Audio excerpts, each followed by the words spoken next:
Good morning, fellow humans. It's travel day for us today. We are travelling upper class with Virgin. I'm going to show you that upper class lounge. Paul does say that actually that lounge is world renowned. It's supposed to be one of the best ones in the world. So I'm going to show you that. I'm very excited. I am very, very hungry this morning. I got 3 hours sleep. If you saw last week's vlog, you'll see we were staying at the Hilton Garden Inn at the airport. We were all in one room. Didn't get very much sleep. The beds were not very comfortable. That's what I think about that. And the pillows, I'd even say bring your own pillow. I think I'd have been okay if I'd have brought my own pillow. Our departure time is 1:05, so we can get into the lounge from 10:05, 3 hours before. Beautiful weather as we left Heathrow, London. So we drove over to Area E, where we had to jump on a bus which took us to the terminal. The buses were every 15 minutes from this car park, and that dropped us right outside where we needed to be at the airport to check in. Once on the bus, it was just a 12-minute journey to our terminal. This is where we entered the airport, and then we scooted round, and this is where we checked in. This is the upper class Delta One Virgin Atlantic check-in desk.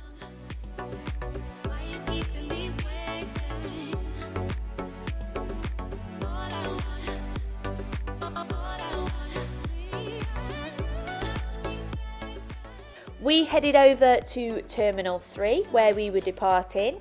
Our flight was at 1:05 p.m. on the Airbus A350. We departed at 1:05 p.m. and we arrived in San Francisco at 4:15 p.m. So the flight was 11 hours and 10 minutes. It was all on time. There is an 8-hour time difference from the UK to San Francisco. So San Francisco are 8 hours behind the UK.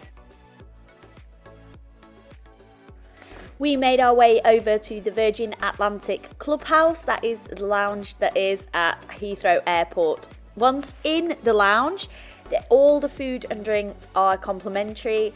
There are QR codes on each table to order hot food and drinks, cocktails, champagne, soft drinks, tea, coffee, lots of choice. Inside the lounge, they had many windows. You could watch the planes. There was also quiet areas. They had 2 sets of toilets, and they also had a walk-up breakfast bar whilst we were there, which had continental meats, cheeses, cereals, baked croissants, all the sort of things you would imagine on a continental breakfast. If you wanted anything hot, you did scan the QR code and they brought that out to you.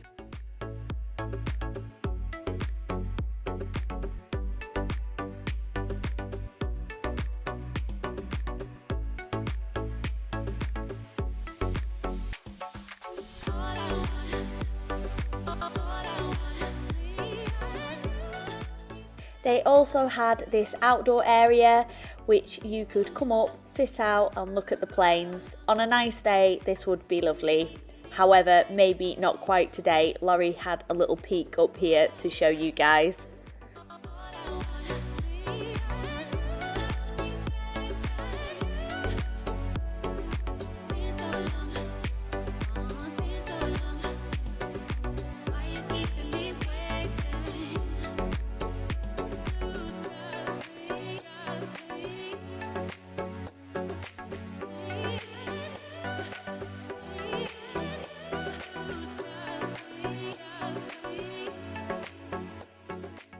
In the clubhouse, they also have these Peloton bikes if you fancy a little workout before your flight. And I like these little touches. They had some antibacterial wipes, some flannels, some spring water. I actually thought they were protein shakes at first, but they were spring water. And a large Dyson fan to keep you nice and cool with this amazing view of the planes when you are exercising. If you're logging onto the portal, it says how long you've got until your next flight. You can see your boarding pass, and it tells you where you're going and when you're departing. If you scroll a bit more down, then I think you can see when your gate opens. That's really good, isn't it, Laurie? Yeah.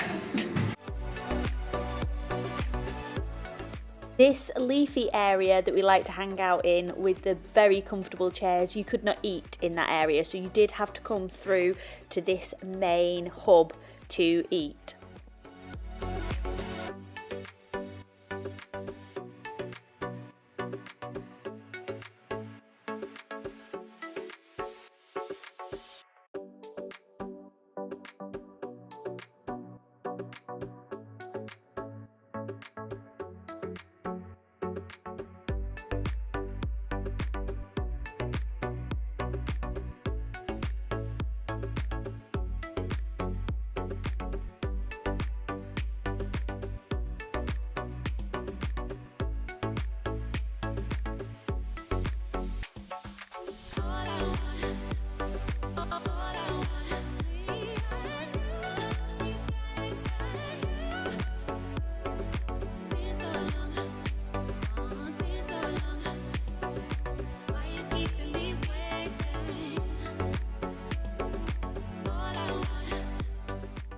It was a very large lounge and each area had its own refreshments, including tea and coffee and flavoured water. They also had numerous plugs dotted around and areas like this where there were little desks if you needed to work or to charge your phone.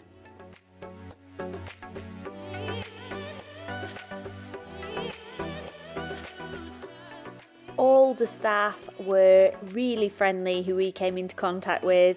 They were asking you, do you need anything else? Do you need any help with anything? It was very tidy. Everything was cleared away really quickly, very efficient.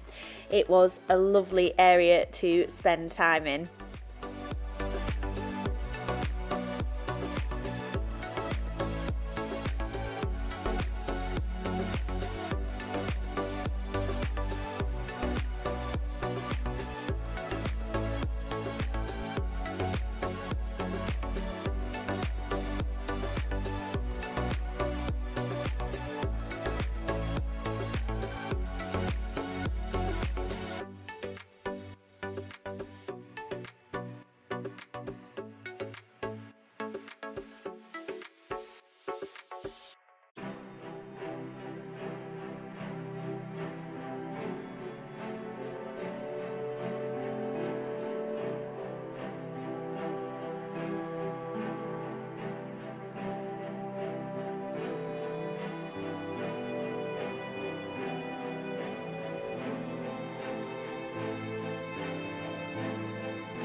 Oh my golly, we are on the plane, we are just about to take off. I am now having a second glass of champagne.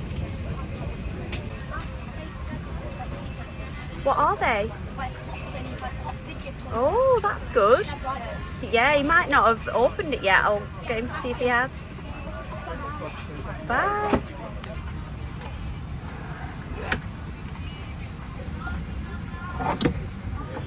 I'm just seeing how fast I can tap it. I can get fast enough.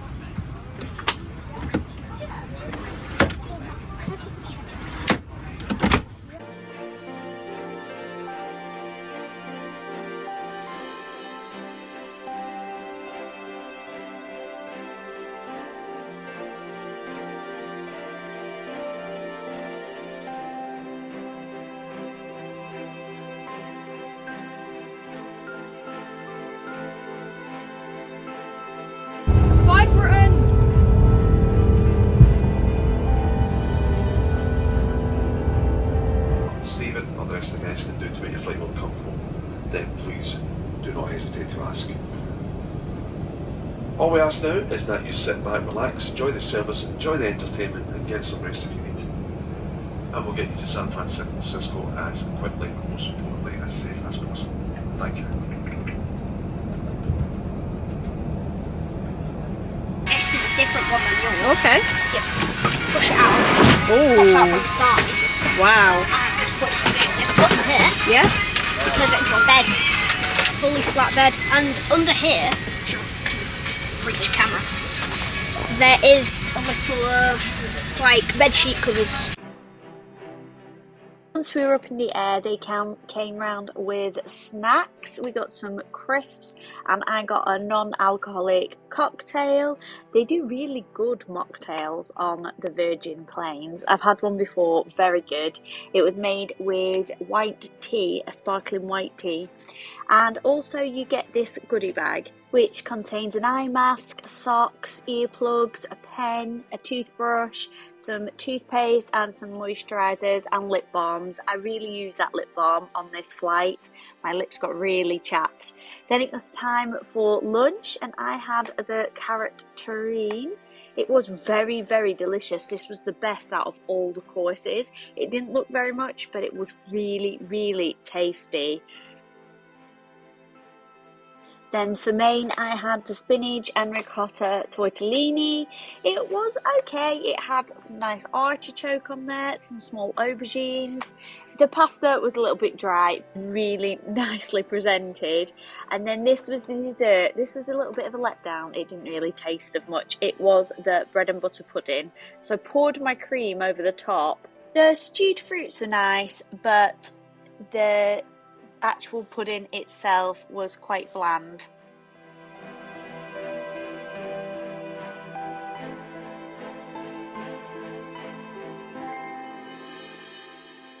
This was Sebastian's dessert. This looked very nice. It was like a chocolate mousse with a chocolate roll and some fruits and cream.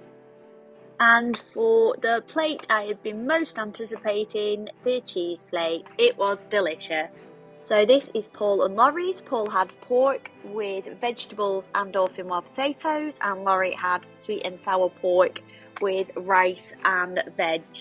Down at the front of the upper class area, there is a little hangout zone with a sofa that you can sit 3 or 4 people on, and some snacks down there that you can help yourself to. Me and Laurie had a wander down there. As we were down there, they did bring around some ice cream. So we had a small tub of ice cream and then headed back to our seats. If you had some cards or a game, this would be the perfect place to play it because it's got a big table down there as well. So I headed back to my seat and I started watching this film at Theatre Camp. If you have not seen this film, it was so good. I really enjoyed it. Much recommended. I'm going to watch it again. It was that good.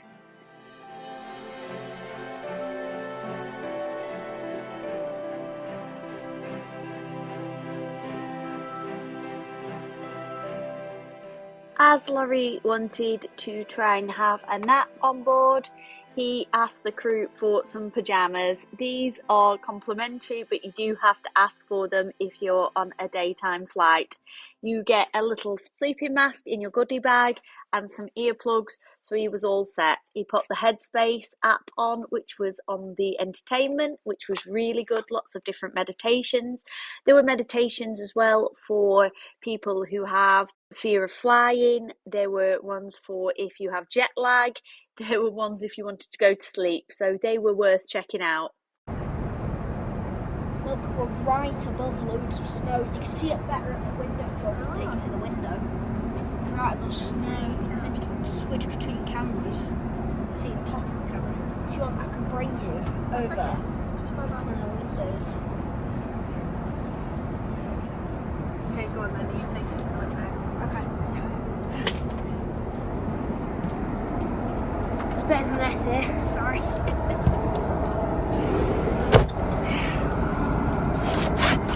Oh, I just had a nice hour's sleep. Look at that. It's not focusing properly. Yeah, here it is. Yeah, it looks better on the wide angle lens. Look at that. Right over loads of snow.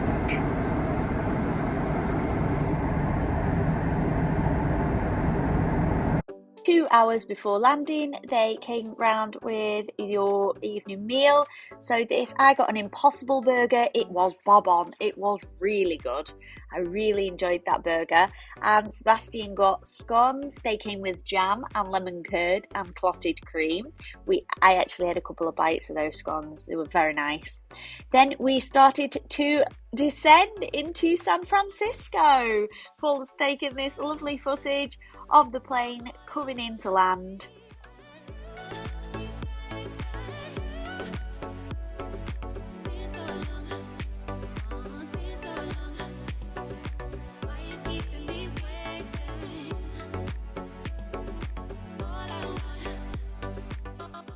Woo!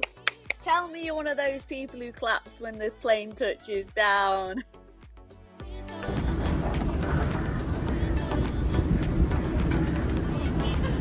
Steps off.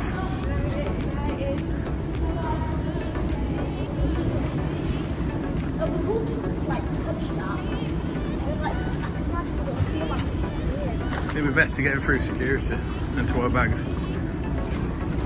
Pretend to be Michael Jackson.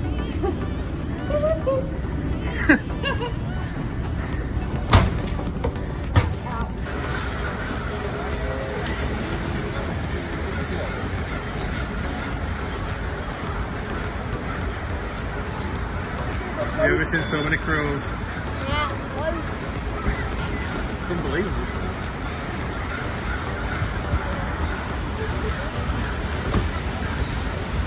We're finally here. I'm looking a bit worse for wear now. Oh my goodness, it's 7:15 this time at San Francisco. Can't even speak. It's 7:15, so what time is that back home? Because we set off 2:45 a.m. In the morning, and also running on very little sleep because I had 2.5-3 hours sleep last night. But we're here now and I'm so excited. And driving in San Francisco, it's such a funny thing because I had no idea what to expect. All the lights were shining, Christmas lights up. It was dark when we got here at 5 p.m. But it was so beautiful and I can't wait to go out in the daytime and explore. So that's what we're going to pick up on next week's vlog. It's tomorrow for me, but it's next week for you. That's all still to come. So please, if you enjoy these travel vlogs, I'm going to put them all in a playlist. So you can click on my playlist and click on this trip and it will play all the ones from our road trip across California. So I hope to see you again soon. Thanks so much for watching, guys. See you next time. Bye bye.